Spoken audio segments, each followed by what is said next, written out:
Hello mga ka-feeling! For today's video, nandito tayo sa sakyan going to Batangas para magpa-bless. At ito na nga, nandito na kami sa location. And ayun, ready na namin para pagdating ni Father ay okay na. So yan po ay napakalawak na lugar para sa mga magpapabless. And doon sa kabilang side, doon naman yung mga magsisimba. Ayun. And marami pong mga sasakyan dyan. At isa lang yung Father na nagbi-bless, kaya mabilis po ang pag-ikot ni Father, mabilis lang ang pagbi-bless niya sa bawat sasakyan. And eto na nga, ready na kaming lahat. At eto na rin si Father. Ayan, si Father nag-iikot na.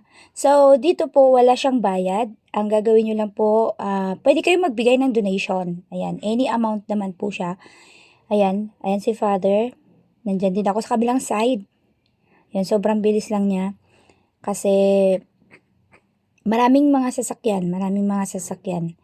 And hindi ko lang alam kung may second batch kasi nung pagkatapos namin magpa-bless ay may mga dumating pa. So, hindi ko lang alam kung may second batch. At ito na nga, nandito na kami, nagpa-picture na kami dahil tapos na. Ayan, yung aking photographer, sabi niya, picture, video pala ang ginawa. So, ayan, todo post tayo dyan. Kala natin picture, yung pala video. Ayun. Kaway-kaway daw. Pagkatapos namin mag-picture-picture, abay syempre, hindi pa huli ang aming photographer. Ayan na, si Rose Adventures Vlog. Ayun, para meron naman siyang makukontent. Kasi isa din siyang content creator. Diba? Content creator. At syempre, magbibida-bida rin ang aking little boy na si Blake. Ayun. Dadaan muna tayo sa grotto. Dadaan muna tayo doon sa sindihan ng kandila. Dahil meron akong dalang kandila. 3 kandila. Kandila para sa family, para sa business, and para sa mga friends at mga mahal sa buhay. Mga kaibigan natin dyan. Medyo naligaw pa tayo kasi first time natin pumunta dito sa Santo Tomas Shrine. And ayun, ito pala yung way. Papuntang grotto at papuntang kung saan magsisindi ng kandila. And ito na nga, inuna natin yung para sa family. Siyempre marami tayong wish para sa family natin. Lagi diyang nauuna yung good health. Siyempre, lahat naman ng bagay hindi mo magagawa kung ang kalusugan mo ay hindi tama, ay hindi okay. So, good health, always good health. And syempre, ilalagay natin dyan sa gilid after nating mag-wish, after nating sindihan. Ilagay natin dyan sa gilid. And next natin ay yung para naman sa business. So, syempre, alam na natin, more blessings.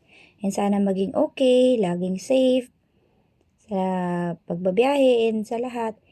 And after nun, para naman sa mga friends.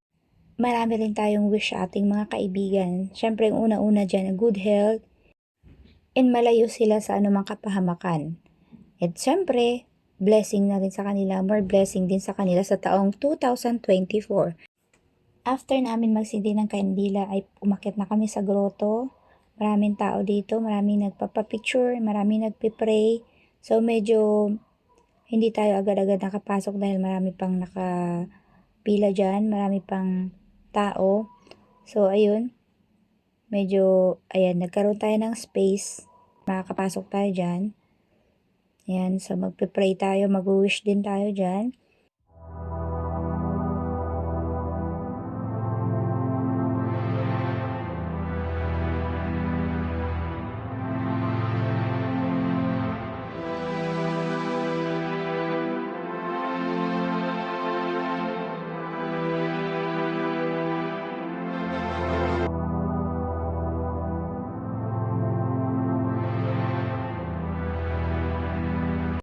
And after dyan, ay pumunta ako sa office. Ayan, ito yung way papunta sa office.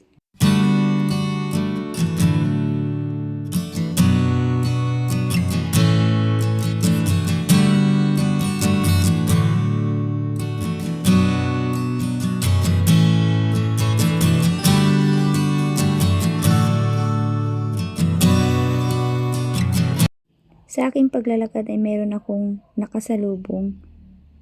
Ito na nga ba si Dawan? Si Dawan na nagpapakilala sa akin na hindi ko na makilala sa matagal ng panahon. Just lang mga ka-feeling. Siya po yung photographer na nakasalubong ko bago ako makarating sa office. Tinanong kasi ako ni kuya kung magpapapicture ako. Tinanong ko lang yung presyo. Hindi ko kasi kasama yung family ko dahil nandoon sila sa kabilang side sa malilim at ako lang ang pumunta dito kahit mainit. Wala akong kapayong-payong. So ayun, naglalakad ako. Naglalakad ako para maghanap ulit ng Dawan. Ang totoo niyan ay meron talaga akong importanteng pupuntahan sa office.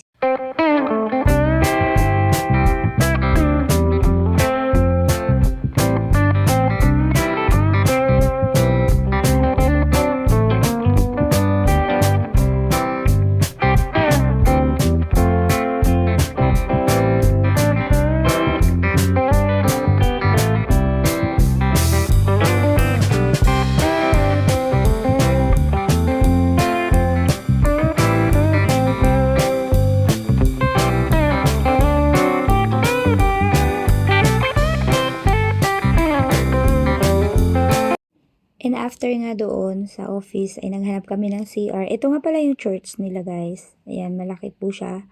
Sobrang malawak po sa lugar na yan. Umakyat din kami dito sa taas.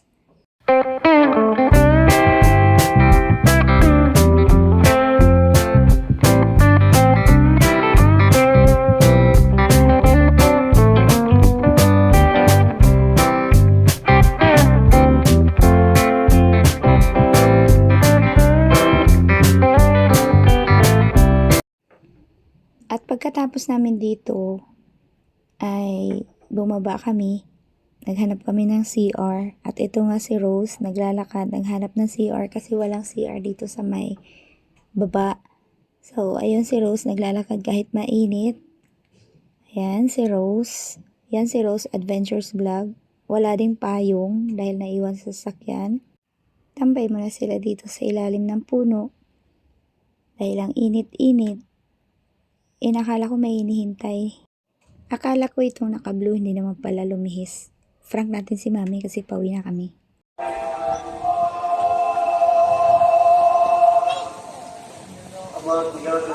May anong tawag dito may sa pinuntahan natin? Ano po? Ano yan? Ha? Ano yan? At ito na nga mga ka-feeling, biyahe na kami papuntang Tagaytay. So, enjoy lang namin yung araw na to. Gawin namin makabuluhan yung araw na to. Yan, nakapagpa-bless kami, nakapasyal, banding family. And syempre, marami tayong gawin nating makabuluhan ng bawat araw. Yan, enjoy lang natin kasi ang buhay natin ay hindi mahaba. Ang buhay natin ngayon ay hindi payamanan, hindi payabangan, kundi pasayahan. Paano ka naging masaya sa mundo at paano ka naging mabuting tao. So, enjoy na natin ang biyahe mga ka-feeling. Relax lang kayo dyan dahil magre-relax lang ako. Medyo mga ilang minuto pa bago kami makarating sa Tagaytay. So, stay tuned!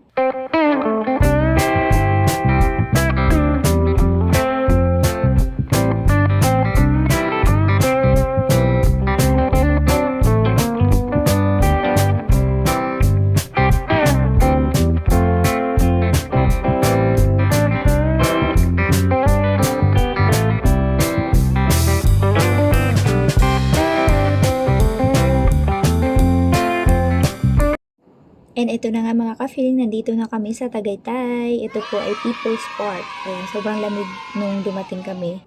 Dahil hapon na, so medyo malamig na. And ito nga pala si Roso, paakyat na siya. Sobrang matarik kasi siya, kaya hindi na namin dinala yung sasakyan. Mayroon namang parkingan dun sa baba. So para makapag-exercise na rin. So, meron din kaming content dito, mga ka-feeling. So, thank you so much for watching. Don't forget to like and subscribe. Thank you so much. God bless po. Bye. I've been all around the globe trying to protect your soul.